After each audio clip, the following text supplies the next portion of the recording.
Time यानी समय इंसान के लिए सबसे मूल्यवान और सबसे दुर्लभ है। वैसे तो हर किसी के लिए एक दिन में 24 घंटे का ही समय होता है, लेकिन उन 24 घंटों में कौन कितना काम करेगा, कैसा परिणाम लाएगा, वो व्यक्ति की क्षमता पर निर्भर करता है।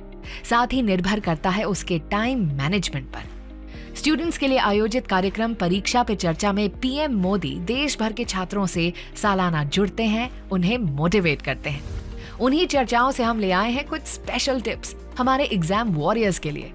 आपने देखा होगा कि कुछ लोग होते हैं जो एक ही समय में दूसरे की तुलना में अधिक कार्य पूरा कर लेते हैं। इसके पीछे कोई रहस्य नहीं है, कोई सीक्रेट नहीं, ये वे सही टाइम मैनेजमेंट द्वारा ही कर पाते हैं। 100 लोगों को पूछो, 80 लोग ऐसे मिलेंगे जो नहीं मेरे पास टाइम नहीं है। ऐसे मिलते कि नहीं मिलते? आप भी अपने दोस्तों को कहते हो मेरे पास टाइम नहीं है, तो क्या किसी को कोई एक्स्ट्रा दिया हुआ है क्या? आपको भी 24 घंटे मिले, उसको भी 24 घंटे मिले। उसका कारण यह है कि उसको अपनी प्रायोरिटीज का पता नहीं है। टाइम का मिसमैनेजमेंट की शुरुआत आपकी प्रायोरिटी का आपका अज्ञान है। आपको पता होना चाहिए कि मेरे समय का सबसे अच्छा उपयोग किन किन चीजों में है और वो कौन सी चीजें हैं जो मैं समय को बर्बाद करता हूं। मैं बिजी होता हूं, लगातार काम करता हूं, लेकिन जो करना चाहिए वो करता नहीं और नहीं करना चाहिए वो पहले करता हूं, और उसी के कारण मेरा समय के साथ हमेशा तनाव रहता है। जब बहुत सारे कार्यों का दबाव एक साथ आकर इकट्ठा हो जाता है तो फिर उससे निपटना आसान नहीं होता। अरे बहुत काम पड़ा है, 24 घंटे इस मानसिकता के साथ जीना यानी हर समय व्यस्त और चिंतित रहना प्रभावी और फायदेमंद नहीं है। ऐसे में मोदी जी की सलाह है कि एक टाइम टेबल तैयार कर आप निश्चित कर सकते हैं कि दिन भर के 24 घंटे का अधिकतम उपयोग कैसे किया जाए। जरूरी नहीं है कि एक ही टाइम टेबल 365 दिन काम आता है। समय के अनुसार फ्लेक्सिबिलिटी चाहिए, लचीलापन चाहिए कि चलो ठीक है, अभी एक आ गया है तो कुछ समय यहां निकाल दूं, लेकिन मैं बाकी समय को एडजस्ट करूं। आपको खुद को लगना चाहिए, वरना अभी मैंने ये काम तय किया, मैं ये नहीं करूंगा, अभी मुझे होमवर्क करना है, मैं ये नहीं करूंगा। सहज लचीलापन के साथ, एनवायरमेंट के साथ हम कॉन्फ्लिक्ट किए बिना हम जिस माहौल में जी रहे हैं उस माहौल में मिनिमम कॉन्फ्लिक्ट आए। जीरो मैं नहीं कह सकता हूं, लेकिन मिनिमम कॉन्फ्लिक्ट आए।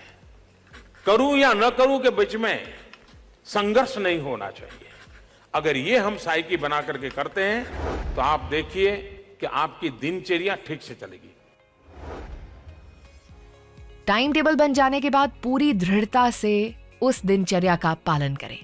जिस काम के लिए जितना समय दिया है उस दौरान मन, शरीर और बुद्धि के सामंजस्य द्वारा पूरी तरह से उसी पर ध्यान केंद्रित रखें। शुरू में कुछ कठिनाई आ सकती है, लेकिन कुछ ही समय में टाइम टेबल का पालन करना आपके लिए सहज हो जाएगा और ये आसानी से आपकी दिनचर्या का हिस्सा बन जाएगा। टाइम टेबल के अलावा मोदी जी समय प्रबंधन का एक और तरीका सुझाते हैं। डायरी आपकी इसमें क्या हेल्प कर सकती है? आइए सुनते हैं मोदी जी का क्या कहना है। कुछ लोग हैं डेली डायरी लिखने की आदत नहीं हो, ऐसे बहुत लोग होंगे। जरूर निकले एक टेम्पररी आप एक महीने के लिए लिखिए और महीने भर आप अपने लिए, किसी के लिए नहीं, और जरा भी छुपाए बिना आप लिखिए। रात को लिखिए कल क्या क्या करना है, वो एक डायरी अलग रखिए, उसको हाथ पर लगाइए, लिख लिया। दूसरे दिन दूसरी डायरी सुबह लीजिए और जैसे जैसे करते जाएं लिखते जाइए, फिर रख दीजिए। रात को फिर वो डायरी निकालिए, कल क्या करूंगा लिख दीजिए। महीने पर दोनों डायरियों को अलग रखने दीजिए। एक महीने के बाद दोनों डायरियों को मैच कीजिए और रात को आपने क्या सोचा था, दिन भर क्या किया, आपको देखोगे 80% चीजें आपने वो की होगी जो आपने तय किया था उससे विपरीत होगी। आपको समझ आएगा, अरे मैं कैसा हूं, मैं तो बहुत बिजी था। किसी को पूछने की जरूरत नहीं है, आप ही अपने आप को एकदम से करेक्ट कर सकते हैं और बड़ा सरल तरीका है। बड़ा सरल तरीका है। आप कल क्या करना है वो लिख लीजिए और क्या हुआ वो रात को फिर से लिख लीजिए। दोनों डायरी अलग रखिए, दोनों डायरियों को बार बार मत देखिए, 1 महीने के बाद ही देखिए, आपके सारे सुधार अपने आप हो जाएंगे। आपके हाथों में जो समय है, टाइम मैनेजमेंट उसे व्यवस्थित और अनुकूलित करता है। साथ ही डायरी बनाए रखने से आप अपनी कमियों को पहचान पाएंगे, समय को बेहतर तरीके से समझ पाएंगे और सही समय पर समय बचाने के कदम उठा पाएंगे। टाइम मैनेजमेंट की बात तो हो गई, लेकिन समय बर्बाद करने से कैसे बचें, इसका भी उपाय बताते हैं मोदी जी। जहां तक टाइम मैनेजमेंट का सवाल है, आप अगर किसी से समय मांगे और वो ये कहे कि मैं बहुत बिजी हूं, मेरे पास इन दिनों समय नहीं है, तो आप लिख के रखिए वो झूठ बोलता है। मतलब उसको समय का उपयोग आता नहीं है। ऐसा कभी नहीं हो सकता है अगर आप अपने समय के संबंध में जागरूक हो। आप में से बहुत कम लोग होंगे जिन्होंने सचमुच में अपने 24 घंटे की दिनचर्या का एटलीस्ट 1 वीक का एनालिसिस किया होगा। बहुत कम होंगे। आप एक काम कीजिए, बीते हुए 1 सप्ताह में आप सुबह से शाम तक अपना याद करके लिखो समय का क्या उपयोग किया। तो आपको ही पता नहीं होगा कि मैंने ये काम क्यों किया यार, मैं तो बेकार में समय बिगाड़ दिया। देखो मैं तो यहाँ खाली बैठा था, मैं तो ऐसे ही बातें कर रहा था, मैं ऐसे वो चीज को देखा करता था। आप तुरंत सोचेंगे नहीं ये 6 चीजें कम करूं, ये समय निकलेगा, यहां उपयोग करूंगा। टाइम मैनेजमेंट ये हमारे अपने हाथ की बात होती है।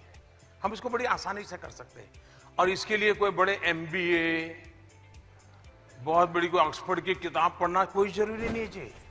आप सिंपली अपने यहां घर काम के लिए आने वाली महिला को जरा ऑब्जर्व कीजिए।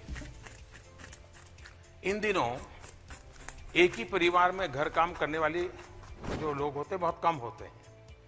वे 10-12 घरों में काम लेते हैं और उनको पता होता है कि इनके घर में 7 बजे बर्तन साफ करता है, उनके घर में 9 बजे बर्तन साफ करना होता है, उनके घर में 11 बजे कपड़े धोने होते हैं, उनके घर में 12 बजे किचन में जाना। आप देखेंगे साइकिल होगी, स्कूटी होगी, ट्रैफिक का सारा हिसाब किताब होगा, लेकिन बिल्कुल टाइम मैनेजमेंट उनका परफेक्ट होगा। वो 3-4 बजे तक जितने परिवारों में सेवा करती हैं या करता है, वो बिल्कुल परफेक्ट टाइम मैनेजमेंट से करते हैं कि नहीं करते हैं। हमने ऑब्जर्व नहीं किया उसको। यानी जिसने स्कूल देखी नहीं है, क्लास देखा नहीं है, लेकिन उसको भी समझ है कि मेरे समय को मैं ऐसे बांटूं। और आपने देखा होगा किसी घर में अगर नहाने में देर हुई है, कपड़े धोने बाकी हैं, तो कह देती है कि ठीक है रखो, कल साथ में धोऊंगी, आज नहीं धोऊंगी, मेरा समय तय है। होता है कि नहीं होता ऐसा? आपने ऑब्जर्व ही नहीं किया है। यही गड़बड़ है।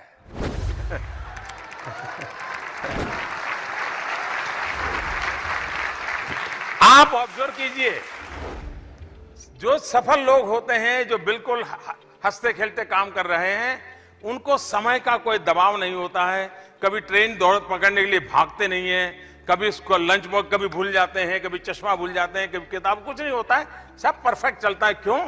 उन्होंने अपने समय की कीमत समझी है। टाइम इज मनी हम सुनते आए हैं, लेकिन उसी को सबसे ज्यादा बर्बाद करने का हमारा स्वभाव है। हम तय करें, कुछ रह जाए तो रह जाए, समय बर्बाद नहीं होने दूंगा। उसी समय में से 24 घंटे मेरे पास भी हैं, 24 घंटे आपके पास भी है। ईश्वर ने इसमें सामाजिक न्याय व्यवस्था की हुई है। अमीर से अमीर को भी 24 घंटे हैं, गरीब से गरीब को भी 24 घंटे है, और इसलिए उसका सर्वाधिक अच्छा उपयोग करने की आदत आसानी से बनाई जा सकती है। बिल्कुल सही। घड़ी के 24 घंटे तो सबके पास होते हैं, लेकिन एक दिन में प्रभावी समय हर एक के लिए अलग अलग होता है। टाइम मैनेजमेंट एबिलिटी मैनेजमेंट भी है, यानी कि ये अपने अंदर की क्षमताओं को निखार कर जीवन को गढ़ने का एक साधन भी है। टाइम मैनेजमेंट वो तरीका है जिससे हम लक्ष्यों को प्राप्त करने के साथ ही जीवन में संतुष्टि की मिठास भी घोल पाते हैं। उम्मीद करते हैं कि मोदी जी द्वारा बताए गए इन टाइम मैनेजमेंट टिप्स और मंत्रास को आप जरूर अपनाएंगे और अपनी दिनचर्या पर बेहतर नियंत्रण हासिल करके दिखाएंगे।